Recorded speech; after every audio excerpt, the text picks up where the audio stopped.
Hello fellow Merconians. Right, let's have a little look at my assault suit.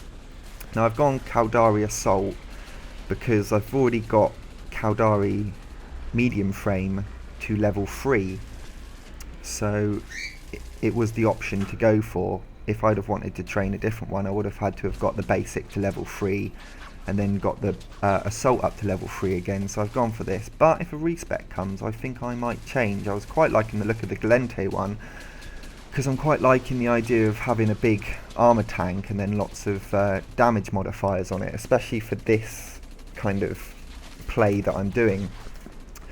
So let's have a look. So I've got the Glue Tactical Assault Rifle. This is exactly the same fit that I use for the Gek Assault Rifle, so you can do exactly the same for either.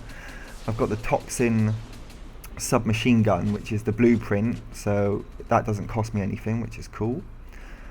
Locust Grenade and Nano Hive. I'd love to have M1 Locust Grenade and the K2 Nano Hive, I think it is, which are the next tiers up, the advanced ones, but fitting purposes it's not going to work with the tank that I like to fit on this, which is 2 complex shield extenders, a basic armor plate and a basic armor repairer.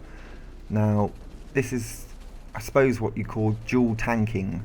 I've got shield and armor tank, and I found this to be way better than just using the shield regulators, is it called, in the low shield? Yeah, I think it's regulators in the low slots, so that it buffs up your shield quickly, because it doesn't seem to make too much difference. Once my shield's gone, I'm kind of backing out of the fight a little bit anyway, so it's nice to have that armor buffer which can also repair itself. Now, because I'm used to playing Caldari Logi, I'm finding having a sidearm absolutely amazing, especially with the Tactical Assault Rifle. So you've got the tactical for the kind of mid to long range engagements like this, where I'm just plinking away at people in the distance. And then when someone's a bit closer to me, switch to the submachine gun, which is awesome. It does loads of damage as well. I'm thinking about skilling it up and getting some proficiency in it for when I get my proto assault suit, because it's a lifesaver. I think you could almost use that as a primary weapon. Maybe have that as a primary weapon and use an anti-tank like a swarm launcher in the high would be a pretty cool fit as well. As you can see as well, the tank adds up to around 600, just over 600 HP, which is pretty solid for an advanced fit, especially with a complex damage mod on it as well. So I'm kicking quite a bit of damage and I've got quite a bit of tank. So the survivability, which I think is the most important thing in this game. You can sort of go all damage, and especially when I hang back like this from the fight, but I just find I need that survivability more than anything else, especially in a suit that, isn't as fast as the scouts. And I'm trying to run at a good ISK efficiency with this suit. So if you look, it only costs 43,300 ISK per suit total fitting. So if, on average you get sort of 200 to 300k per map, I can afford to die 2 or 3 times and I'm still running profit. So I'm not running around like a headless chicken. I don't want to die. I'm thinking about survivability, how I can win the fight without losing too much ISK. Now I'd love to be able to show you all different fits from all different suits and say, oh, this is my Galente Assault and this is my Amar Logistics fit. And it frustrates me sometimes when I log on and I start a match and I go to select my suit on my fit and I think, oh yeah, I've got those 2 or 3 suits that I can use. That one I've got prototype. I can only use a couple of guns. And I want to log on and play as a heavy sometimes, or I want to roll around in a proto tank or fly about in an assault dropship. But I can't and I mustn't grumble. This is the way it is and this is the way it's going to be. It's set in stone. Perhaps maybe a try before you buy, or some kind of maps where it doesn't matter and you can just fit anything you want to try it out, and you don't get skill points for playing those maps, or I don't know, something to just mix it up and allow me to try out all the different things. Every time I apply skill points to my character, I'm always nervous. I'm thinking, is this the right skill point to put on? Is this weapon or this suit going to be good? How do I know how it's going to be when it gets to an advanced level or prototype level? Is it worth skilling into? The basic version is crap, but maybe if I level it up a little bit, it will be a lot better. I'm going back to Eve again. I used to play Eve for a long time. I don't play anymore. I'm unsubscribed from Eve now.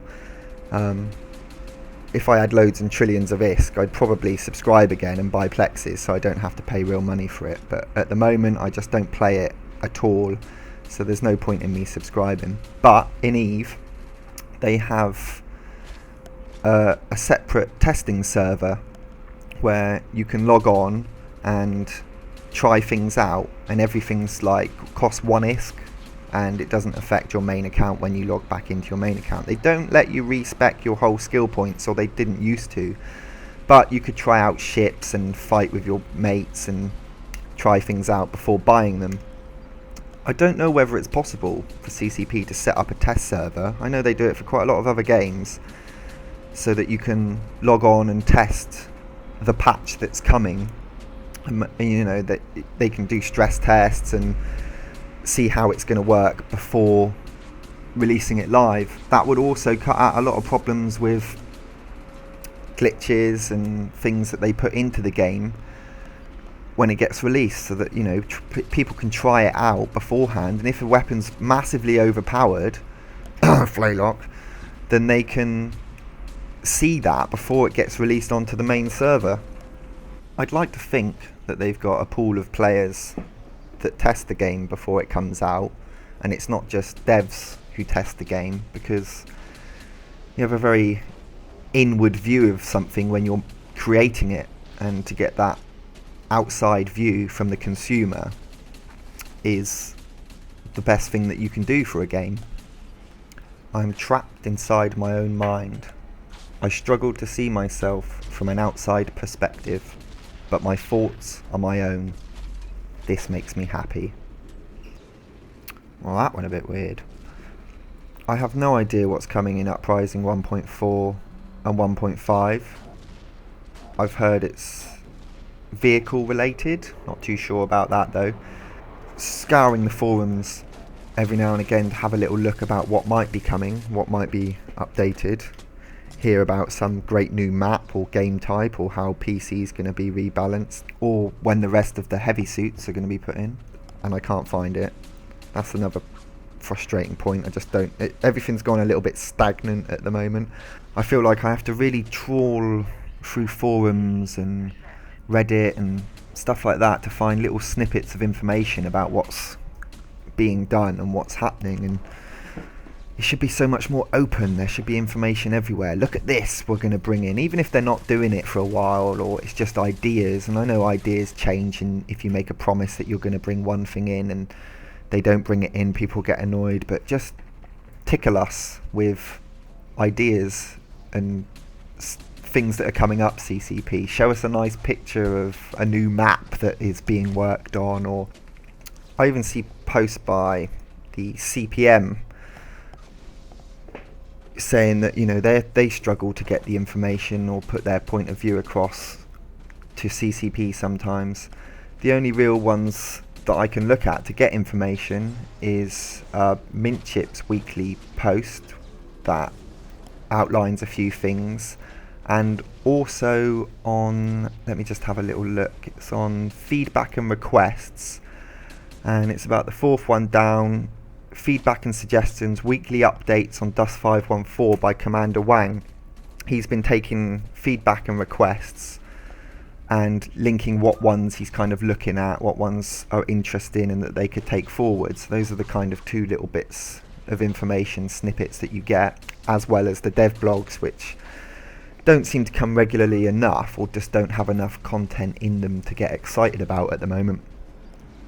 One thing I really want to come, and I've heard that it's on the horizon now. I don't know when it's coming in, but someone told me that it was coming back, is Corp Battles, and I can't wait for that, because we've got loads of corps in our alliance, and it would be great to set up a little inter-alliance tournament for all the corps in our alliance to all fight each other, set up a little league, and have a bit of fun that way. Also, be great for training for PC when PC becomes viable and more fun again. As you can see, I got a little bit bored of that position that I was at back then and decided to push forward. I thought the opportunity was there, so I decided to run in a little bit closer and try and get a few people. Dancing with this heavy at the moment, and he does get away. I did contemplate running up and trying to get him, but I just thought there's so many around there that it wouldn't be a good idea, and I'd probably end up dying. It's quite near the end of the sea. A couple of guys just jumped down there, and I probably would have got fried if I'd have just run in. So hang back, plink away again. That's the way of the tactical assault rifle, isn't it? So that's a nice little look at my fittings for the assault suit that I'm using here, and a little bit of a ramble about random stuff. Hello, Derek.